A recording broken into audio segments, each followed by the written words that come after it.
Bienvenidos a Enfoques Concisos de Medicina Interna. Mi nombre es Juan Felipe Díaz y les voy a presentar el tema de diarrea crónica.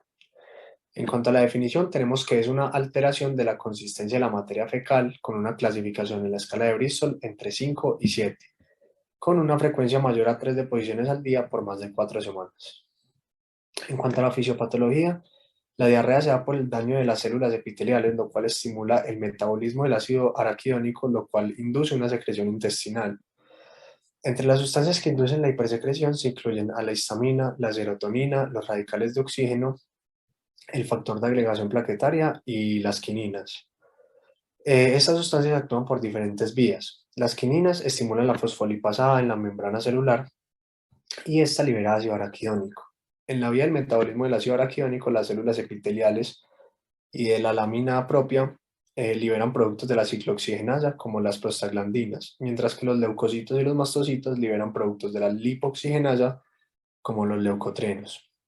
Las prostaglandinas pueden provocar secreción por un efecto directo en los enterocitos y los leucotrienos también pueden causar secreción, pero por la vía de la liberación de productos de los mastocitos. La actividad de los leucocitos también puede liberar radicales libres de oxígeno, que contribuyen a la secreción y degranulación de mastocitos por liberación de prostaglandinas en los enterocitos. La secreción inducida por varios de estos mediadores puede ser parcialmente inhibida por neurotoxinas o agentes anticolinérgicos, lo que indica que muchos pueden ejercer sus efectos por la vía del sistema nervioso entérico.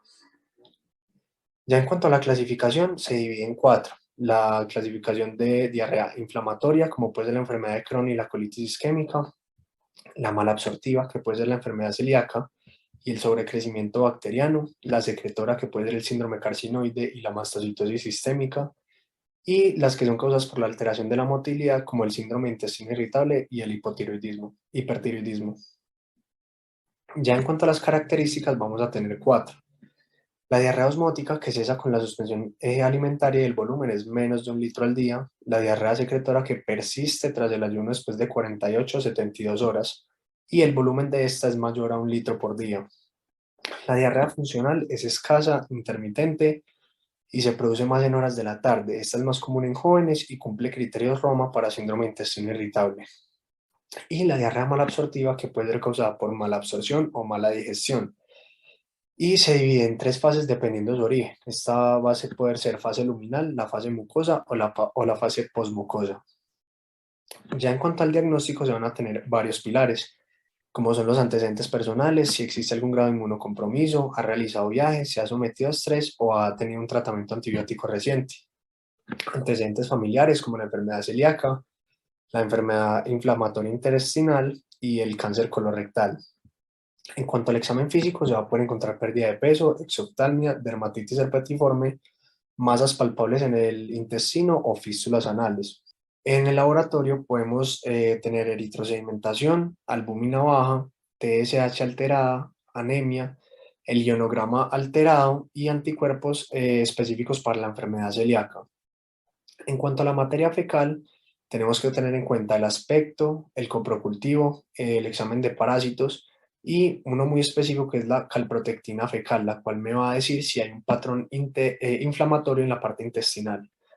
Y también vamos a tener la toxina para el Clostridium difficile, que va a ser presente más que todo después del uso de antibióticos.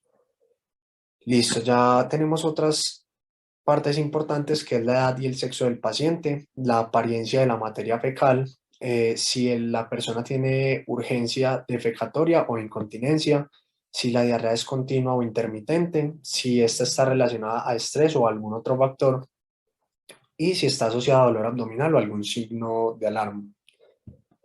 Ya en cuanto a los estudios complementarios, después de hacer un examen riguroso, podemos ayudarnos con una endoscopia digestiva alta, una videorectosigmoidoscopia, una colonoscopia, una videocápsula o una enteroscopia.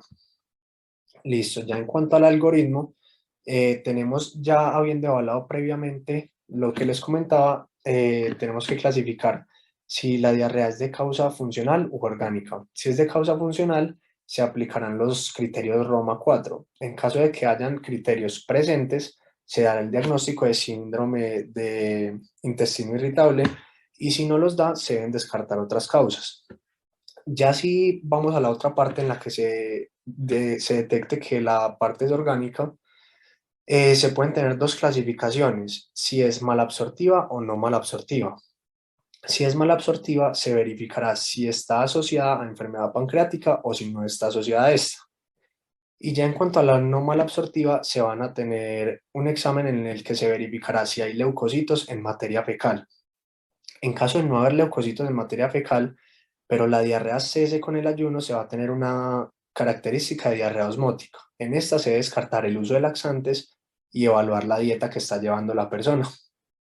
Ya si tenemos que no hay leucocitos en materia fecal y esta no cesa con el ayuno, tenemos características de una diarrea secretora, en la cual se va a realizar un coprocultivo en donde vamos a tener bacterias positivas o negativas. En caso de tener las positivas, se va a dar tratamiento antibiótico específico para la bacteria que lo está causando.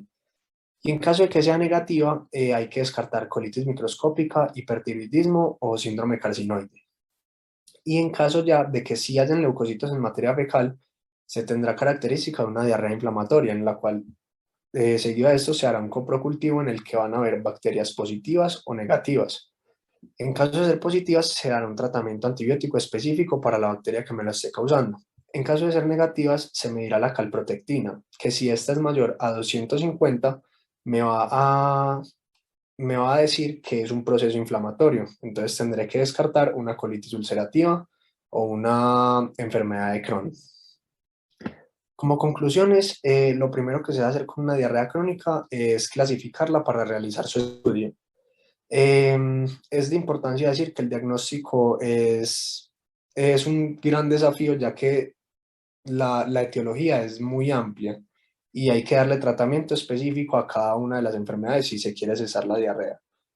El diagnóstico se realiza mayormente con el interrogatorio del paciente y con estudios complementarios se termina de diagnosticar. Y como les decía previamente, para cada enfermedad hay que hacerle el tratamiento. No se basa en un tratamiento generalizado, sino en un tratamiento específico para cada enfermedad. Y ya por acá tenemos la bibliografía. Muchas gracias.